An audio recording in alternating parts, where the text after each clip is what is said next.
Code 86, non? Non, je me suis trompé. On a parlé que on avait vu, faut pas arriver en retard. Quand on arrive en retard, on rate des choses très importantes, tout ça. Et même le Chavetz Chaim, il faisait attention à faire même Alenu Shaber Bechavana. Non, on a fini.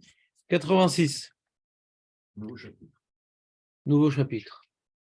Gam Ikar mitzvah litpalel bebet hakneset. L'essentiel de la mitzvah, c'est de prier à la synagogue. Donc ça nous fait réviser. T'as ton petit livre ou pas, Marco? Comment ça se fait, Marco?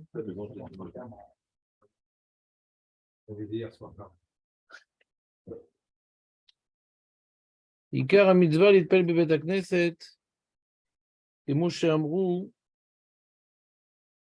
Tu te rappelles d'où on apprend, Marco, qu'il faut prier à la Beth Knesset? Tu te rappelles d'où on apprend ça?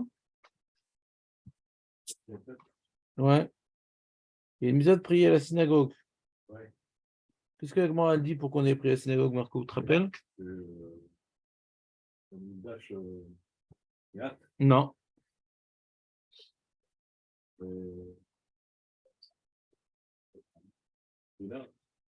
Chazak, voilà.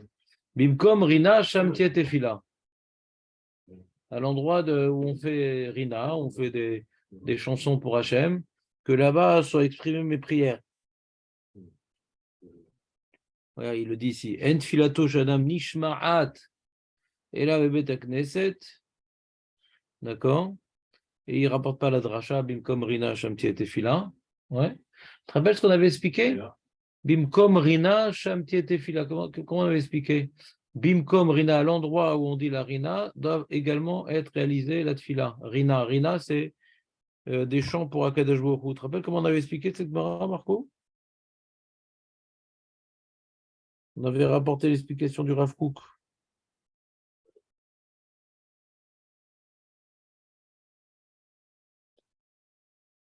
C'est quoi la Rina? La Rina, c'est la prière, c'est pas la prière, la Rina. La Rina, c'est quand on fait les psuké des Imra, Nishmat Kol Chai, Azafir Moshe, les chansons qu'on chante pour Akadosh Baruch Hu. Et pourquoi là-bas il faut faire la prière? La prière, c'est plutôt quand on fait des demandes personnelles. La prière, c'est plutôt quand on fait des demandes personnelles. La tefila. Ouais. Et quand maintenant la Beth Knesset, c'est un lieu dans lequel tu viens maintenant exprimer des louanges à Kadosh Baruch Hu. Donc c'est un lieu particulièrement sanctifié à tes yeux. C'est un lieu où tu ressens où c'est possible de ressentir un plus la présence divine, parce que c'est pas le lieu où tu demandes donne-moi, donne-moi, donne-moi, donne-moi. Avant tout, on met au premier point la notion de Rina. Hachem, il est grand, il est fort, il sort d'Égypte, il crée le monde, il nourrit les animaux, le truc, il fait tomber la pluie. Avant même de parler de ce que Hachem doit faire, ouais, ou peut faire. Pour moi, déjà, il faut prier dans un endroit où le sentiment de la réalité divine la réalité divine est plus naturelle. L'endroit où la même manière qu'on introduit la Mida par des glorifications. On introduit la Mida par des glorifications. On fait d'abord Magan Avraham, Ata Gibor Mechaim Metim, Akel Akadosh. Après, on commence à demander des choses. Ouais. Alors, c'est un peu c'est Bimkom Rina, Shamtiet Fila, c'est un peu la même idée, c'est-à-dire l'enjeu de la prière, ouais, c'est pas uniquement obtenir des choses à Kadosh Baruch Hu. Ça va tout nous rapprocher de lui. La Rina, qui est de glorifier Kadosh Baruch Hu, de lui chanter des louanges, etc. C'est une prise de conscience de sa réalité. Donc si la prière, c'est avant tout ouais, une mitzvah qui nous permet de nous rapprocher d'Akadosh Baruch Hu, et durant cette proximité, on lui demande des choses. Mais l'essence même de la prière, c'est la proximité. Et on profite de cette proximité pour lui demander des choses. Tu vois ce que je veux dire ou pas? Non? Ressentir la proximité avec Kadosh Baruch Hu, ouais. C'est dans le lieu qui est réservé à Kadosh Baruch Hu. Pas qui est réservé à nous pour lui demander, qui est réservé à lui. Les louanges, c'est qu'on réserve ce lieu à Kadosh Baruch Hu. C'est le lieu réservé à Kadosh Baruch Hu, où on fait les louanges pour lui. Dans ce lieu-là, où donc sa présence peut être ressentie de manière plus naturelle, parce que c'est là-bas où on lui exprime nos louanges, alors dans cet état d'esprit de proximité, on peut plus facilement prier. On a besoin d'un cadre adapté pour ressentir mieux sa présence. Quel est le cadre adapté pour ressentir sa présence? Le lieu où la communauté, où nous-mêmes, on participe à prendre conscience de sa grandeur, de ses interventions dans le passé, dans le présent, dans l'avenir. Tu te rappelles pas de cette idée-là? Ben, je n'étais pas clair encore une fois. Ve'amrou Mishen Nichnas le Bet HaKnesset, ceux qui ne rentrent pas au Bet HaKnesset dans sa ville et qui ne rentrent pas là-bas, comment il s'appelle, Marco?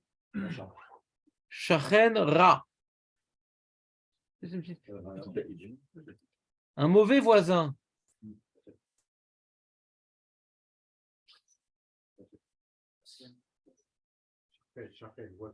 Shachen, Shachen. Yeshera Shchenim. Arbe. Yoter Midai.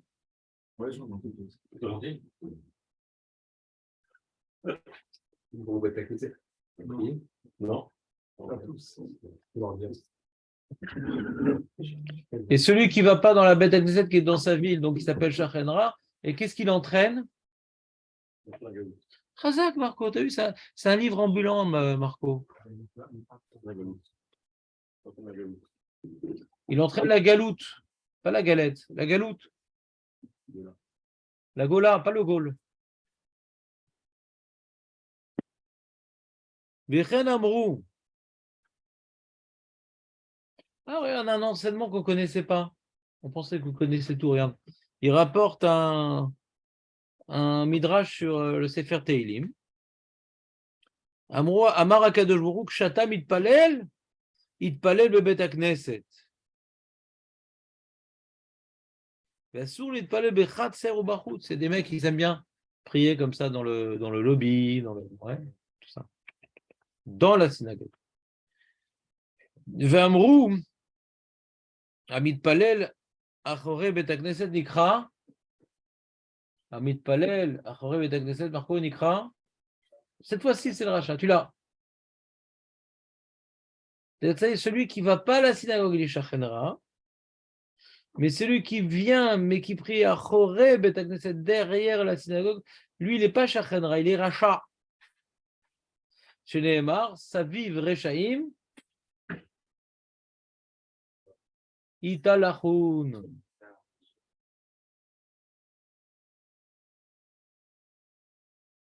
De quoi ça parlait de prier derrière la Beth Knesset? De quoi on parlait, Marco? Non. On n'a pas dit de prier derrière l'église. Derrière la Beth Knesset, c'était pourquoi? Pourquoi on l'appelait Racha, le monsieur qui s'est fait de mal?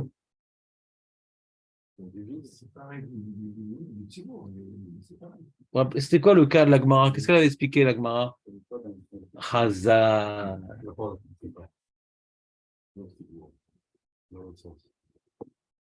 On avait une marloquette Rashi Tosfot. Voilà. Est-ce qui donne le dos à la synagogue? Rashi dit il était du côté du Echal. Il prit dans la même direction. T'as vu, tu te rappelles des choses, Léon? Alors, t'as envie d'aller là-bas parce que des croissants, je te laisse, mais.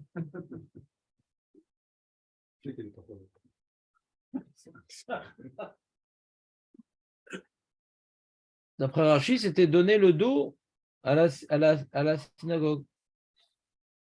Même que tu pries dans la même direction que le Tzibour. Nachon, Marco, ou pas? Alors d'après Tosfot, non, c'était à la porte. Et que tu donnais le dos à la synagogue, ce qui faisait que tu donnais le dos au Tzibour. Mais si tu te trouves au niveau du Echal et que tu lui donnes le dos au Sefer Torah, c'était pas grave pour toi, c'était dans le même, on prie vers le même Dieu. Pour Rashi, Dieu, c'est le Sefer Torah. La Shrina, c'est le Sefer Torah. C'est pas Jérusalem. Tu te rappelles, Marco, ou pas? Ou je t'envoie là-bas au premier étage aussi. Ouais. Alors, il dit, voilà, révision. On continue la révision. Ve'amrou sham leolam ikanes adam shne pe petachim ve'achar כך yitpalel. Klomar, ça t'était pas là, Léon. Un homme, il doit rentrer 2 portes et après prier. Il faut rentrer 2 portes et après prier. C'est quoi le pshat, il faut rentrer 2 portes après prier, Aurel? Qu'est-ce qu'elle dit, Agmara? 100 cm, pas 100, 2 fois 2 portes, la distance. De réfléchir. Pourquoi faut pas s'asseoir tout de suite à la porte, alors, tu dis? Se mettre en condition de se mettre devant la chaîne. Ah, ça c'est le roche. Sinon, autre explication. Rachi.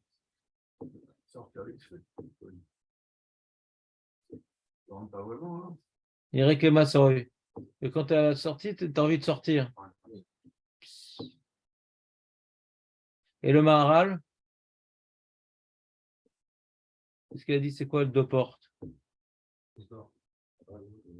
Non, c'est le bar.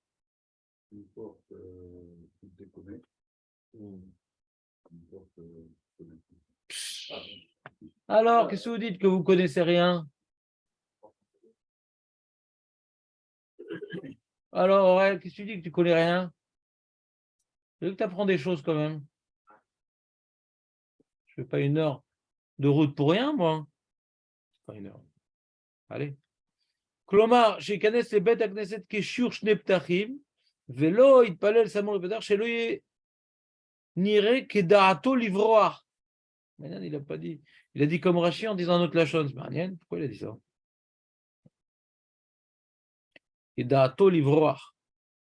וכתב המשנה ברורה, שאין יתפלל בעזרה שלפני בית הכנסת. Il a rapporté donc le Mishnah Berurah qui rapporte le bar. On ne prie pas dans le lobby.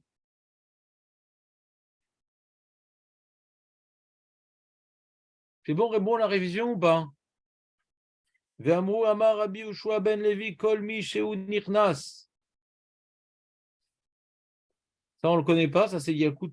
Nous, toutes les gmarottes qui parlent du sujet, je crois qu'on les a faites. Ouais. Mais lui, il nous rapporte en plus le Raphaël Keski, des Midrashim, des trucs. Donc ça complète un peu notre sujet, c'est ça qui est beau. Amar Rabbi Yoshua ben Levi kol mi shehu nichnas le bet knesset ou le bet midrash ba'olam hazeh. C'est-à-dire qu'il ne prie pas à la maison, quoi. זוכה ונכנס לבית הכנסת ולבית המדרש העולם הבא שנאמר אשרי יושבי ופייחו עוד ילחס אלוהי. Sois heureux l'homme qui s'assoit dans ta maison, parce que Od, il sera me'alel otra Od. C'est-à-dire quoi? Le Olam haba, Od. Il y aura encore une occasion plus lointaine, ouais, Od. Au futur. Yehallelucha, au futur. Yehallelucha, il te gloriera, c'est là. Bah oui, hein, sur Terre, les amis, il y a différents contextes. Mais il y a un contexte sur Terre qui s'appelle un contexte matériel et un contexte de proximité à Kadosh Baruch Hu. Hachem, il a créé la possibilité de se rapprocher de ce bas monde ou bien de se rapprocher d'Akadosh Baruch Hu, dissimulé, camouflé dans ce bas monde. Donc, toute occasion ou tout lieu où la proximité divine est particulièrement intense, quand on se choisit ce genre d'endroit ou ce genre de situation ou ce genre d'acte, eh bien, on augmente notre proximité avec Akadosh Baruch Hu. Donc, l'Olam haba, on nous donne ce qu'on a fait. Qu'est-ce qu'on a fait? On s'est rapproché d'Hachem. Là-bas, il y a l'Olam haba où tu es en dehors de la Beth Knesset, et l'Olam haba, tu es dans la Beth Knesset. Il y a un Olam haba où tu es en banlieue, et l'Olam haba où tu es à Saint-Germain-des-Prés. Des près, très très près. Donc même quelqu'un qui est Israël chez Mahalek le Lamabba, mais là celui qui est en banlieue, celui qui est dans les beaux quartiers, celui qui est dans la synagogue des beaux quartiers. proximité de proximité. Tu vois, je mange cachère, je fais Shabbat, truc, voilà. Alors, tu vas pas à la synagogue, tu seras en banlieue. C'est pas que tu vas cramer au Guéhinam. Peut-être une période, de toute façon. C'est envisageable pour tous, hein, le Guéhinam. Sauf si on a des choses pas bien à faire. Même si que l'Israël est chaud, ça peut dire qu'il n'y a pas d'enfer. L'enfer, c'est. Quand est-ce qu'on ira au Lamaba, Aurel? Non. Ouais. Et après, ma chère, qu'est-ce qu'il y a? Mais non, c'est pas j'arrive pas. Tu prends ton cahier, tu le notes, tu révises, sinon je t'éclate. Il n'y a pas j'arrive pas. Il n'y a pas j'arrive pas. J'accepte pas les j'arrive pas.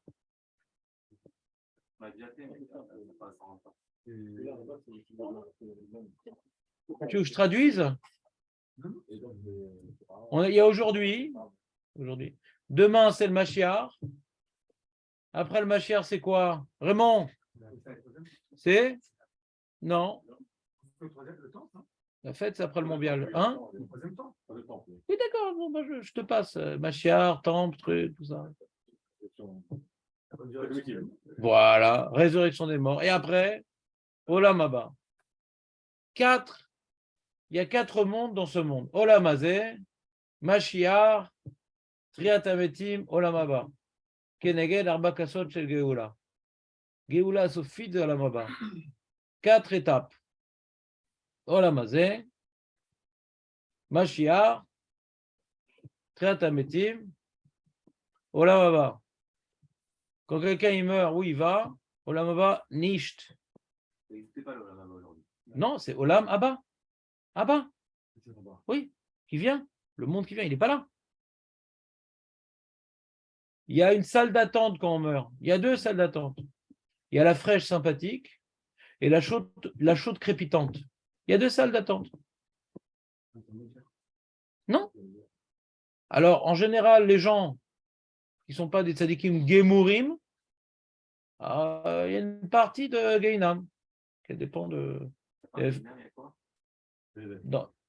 Oui, bien sûr, Gan Eden. Et le mec, donc, il a fait des mitzvot et tout, donc, s'il n'a pas fait que des mitzvot, alors il a de l'enfer, ouais, qui est relatif. Il y a différents compartiments, l'enfer. Hein. Comme le Lamaba. Hein. C'est pas, on mange tous à la même cantine. Au Gehinam, il y a les mecs qui sont très très chauds, les mecs qui sont tièdes, quoi. C'est pas tout pareil. Il y en a, c'est vamash, on allume, on fait donc Agalat Kelim, pour sortir toute la Touma du Kelim. Et non, l'autre, c'est ça. L'Ibunkal. C'est où? On fera tous au Lamaba en vérité. Ça dépend. La Mishnah dans Sanhedrin, Kol Israël Yeshem Chelek Lamaba, Elou Shen Chelek Lamaba. Bah, nulle part. Disparition totale. Il y en a qui n'ont pas Chelek Lamaba. La Gemara, juste pour donner une idée, la Gemara dans Sanhedrin, elle dit Apikoros, il n'a pas de Chelek Lamaba. Elle dit Maïhi, c'est qui l'Apikoros? C'est celui qui dit les rabbins qui étudient et tout, et ils font qu'étudier à quoi ça sert. Ils ne sont pas Moël, ils ne sont pas Chazan, ils font qu'étudier à quoi ça sert. Il y a marqué la celui qui pense comme ça, il a Eno Chelek Lamaba. Parce que Eno Erech Torah. La Torah, ce n'est pas un outil pour devenir rabbin et enseigner, même si tu n'enseignes pas. Ouais, les gens qui n'ont pas forcément la compétence d'enseigner, ouais, eh bien, ils étudient toute la journée. Alors, il y a les lapidiens et les autres, ils disent bah, c'est des parasites, ces gens-là. Bennett, c'est pareil. Ouais. Et la Gemara dit celui qui dit qu'ils ne servent à rien, ces rabbins-là, parce qu'ils font qu'étudier, ils n'apportent rien à la société, s'appelle des apikorsim. Ve'enlo chelek l'olam haba. C'est-à-dire, si Bennett ne fait pas de chouva, enlo chelek l'olam haba. Il s'est battu pour faire sortir les gens du collège. Par exemple, mon fils, il fait une formation professionnelle, ouais, et pour que ce soit gratuit, il faut qu'il prouve qu'il était à la yeshiva. Si tu as un mec qui n'était pas à la yeshiva, alors tu dois payer, je crois que c'est 12 000 shekels la formation. Si tu as été à la yeshiva, c'est gratuit. C'est-à-dire, le but, c'est faire sortir les gens de la yeshiva pour qu'ils travaillent. Je ne sais pas comment vous le voyez, mais C'est le but. Bah, pourquoi quelqu'un qui a fait son école normale, qui a fait son école de... Non, mais c'est officiel. fort bien aussi. Mais pourquoi pouvoir sortir les gens de la yeshiva? Le mec a fait l'école normale, ouais, Dati Léomi, même l'Artidaki, d'accord? Maintenant, il a fini ses études. Il veut faire une formation professionnelle, il doit payer. Si tu amènes un papier que tu étais à la yeshiva, gratuit. C'est ça, Eretz Israël? Non, mais c'est marrant quand même. Il faut que les mecs à la yeshiva, ils travaillent. Il ne faut pas qu'ils restent assis parce que c'est des parasites. Mais la société, elle a besoin de nous.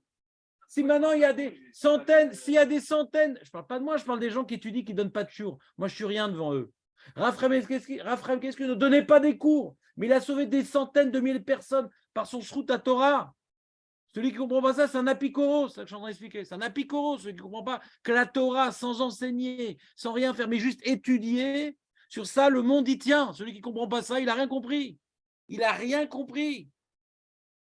Donc, mon fils qui veut faire une formation professionnelle, il en profite, mais ça fait de la peine que Kelou, on veut tirer les gens. Il ne faut pas qu'ils restent au collège. Il ne faut pas qu'ils restent. Mais pourquoi? Ils font ce qu'ils veulent. Ils font ce qu'ils veulent s'ils veulent maintenant donner leur vie pour la Torah.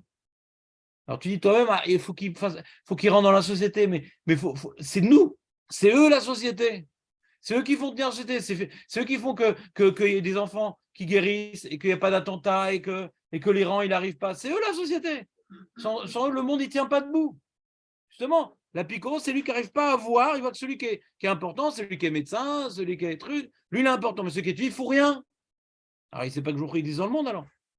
C'est un exemple de la Gemara. Echidami apikoros, Omer, Mai hanelan, hay rabanan. À quoi ça nous sert ces rabbins chez Yoshvim, Kol hayom, Mai hanelan, à quoi ça nous sert ces rabbins? À quoi il sert Ephraim Keneski?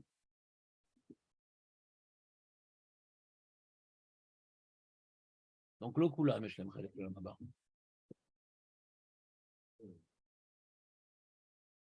S'il avait une bonne intention de les aider, qui ça? Et pourquoi un bon juif qui a fait même l'artidati, il n'a pas le droit, qui fait Shabbat, qui mange kasher, pourquoi il n'aurait pas? Pourquoi un Chiloni devrait payer sa formation professionnelle? Je ne comprends pas. Je ne comprends pas. Il parle, ces apicorsim-là de Bennett et les autres, ils parlent tout le temps de il faut être égalité, ouais. Tout le monde doit faire l'armée. Ah, pour l'armée, tout le monde doit faire. Et pour formation, c'est que gratuit, elle est où l'égalité? Tu vois bien que le but, ce n'est pas l'égalité, il faut absolument les sortir de la yeshiva. Donc, ils doivent faire l'armée comme les autres et on va les aider à travailler. Donc, ce n'est pas une question d'égalité. Tu vois bien, ça prouve bien que ce n'est pas une notion d'égalité. C'est une notion, il faut qu'ils sortent de la yeshiva. Ça n'a rien avec l'égalité. Il ne faut pas se laisser leurrer par leur message démago. Alors, mon fils en profite, mais c'est bien. Mais leur volonté première, ça fait de la peine, quoi. Ils feront tout pour. Un mec qui a fait la yeshiva, etc., il veut faire une formation de high-tech, je sais pas quoi, etc. Il va être financé par la mairie. L'autre, qui était dans un même l'artidati, il va devoir se ruiner et faire barman le soir, etc., etc. Il va faire ça en 5 ans, l'autre, il fait ça en 1 an. Alors, ils en profitent, le monde religieux. Et tout ça pour qu'ils quittent le collège. Alors, c'est inégal. C'est pas juste. L'autre, il doit payer, il fait ça en 3 ans, l'autre, il fait ça en 1 an. C'est pas juste. Ils font des cours gratuits pour leur mettre un niveau en anglais, ils font des trucs, nanana. Ça s'appelle Tornit à Chovarim. Il peut tout apprendre, mon fils. Il fait ce qu'il veut, gratos. Alors, et il y a des copains, lui, ils ont 10, 15 diplômes, gratos. Ils en profitent.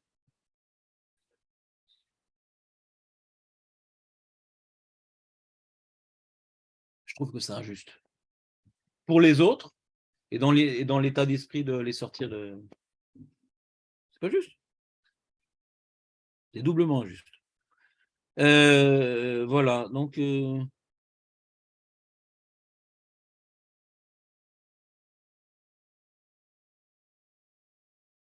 Ashri, je vais dire. Kol mi sheno nichnas bet hakneset ba'olam hazeh. On a un autre enseignement, Yerushalmi cette fois-ci. En nichnas bet hakneset latid lavo. Et là, on rapporte le fameux Saviv Rechaim Italachun. T'as vu, nous, on avait, Marco, nous, on a appris dans la Gemara de ce pasouk Saviv Rechaim. Qu'est-ce qu'on a appris, Julien, de Saviv Rechaim Italachoun? De ce pasouk-là, qu'est-ce que la Gemara l'a appris?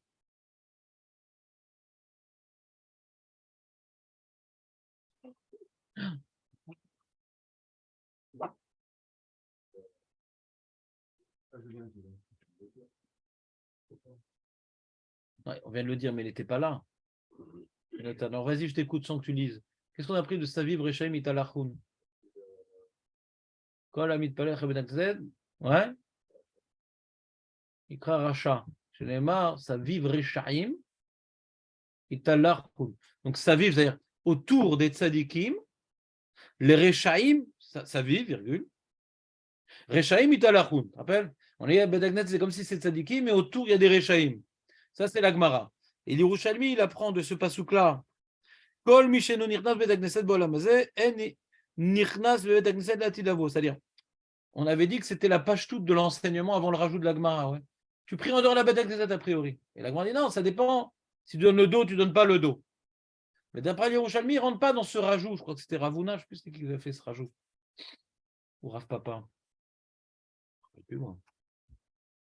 Regardez. La Gemara, elle va en deux étapes. La Gemara, elle va en deux étapes. Brachot Tavav. Voilà. Il y a marqué. Voilà.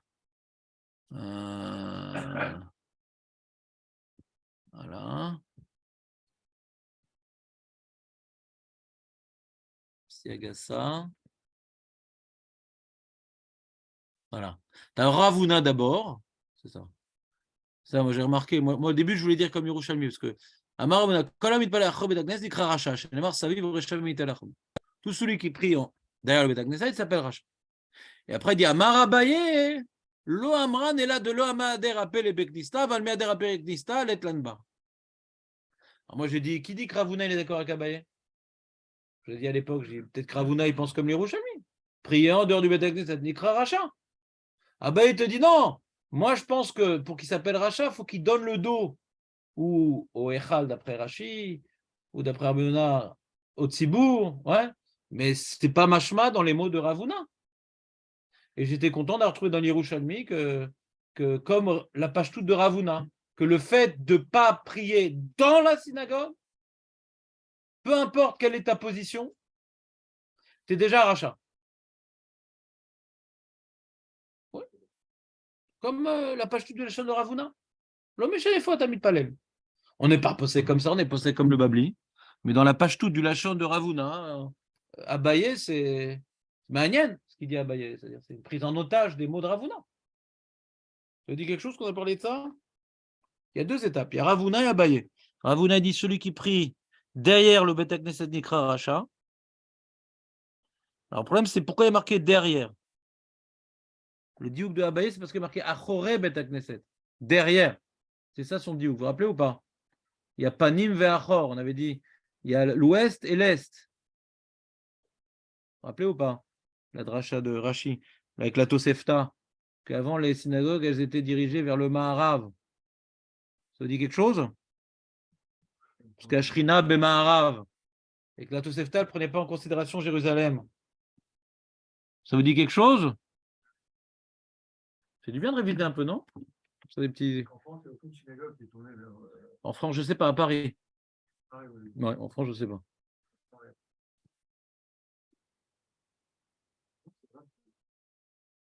J'avais lu une fois dans le Contrat, c'est fait une photo de satellite avec les flèches. Je sais pas, ouais, comme ça j'avais vu la photo. Alors il dit comme ça, Saviv Rechaim Italachoun, Aïnou, il explique pour Raphaël Moussi, chez Atid Lavok, chez Kol Hatzadikim, Ikansu Lifnim, Yashiro Oto Bachutz. Kemo Shenag Betfila. Lui, il a l'habitude de rester dehors, bon, on ne le fera pas rentrer dedans.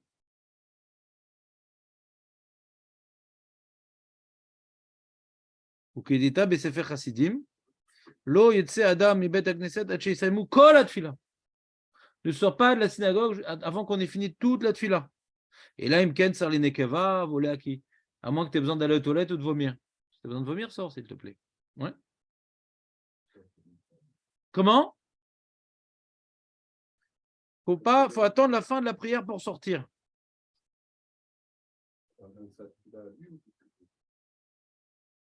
Je ne comprends pas ta question. ומעשה בזקנה אחת שהייתה מקדמת לתפילה והיה בה מעשים טובים, לאחר מותה באו בחלום לטובים, אמרו לה, מה את באותה עולם? אמרה לה, מכין אותי בדינים גדולים. וכאשר שאר צדיקים, on verra ça demain. Allez, yalla. Il est tard, 9h07. Yalla.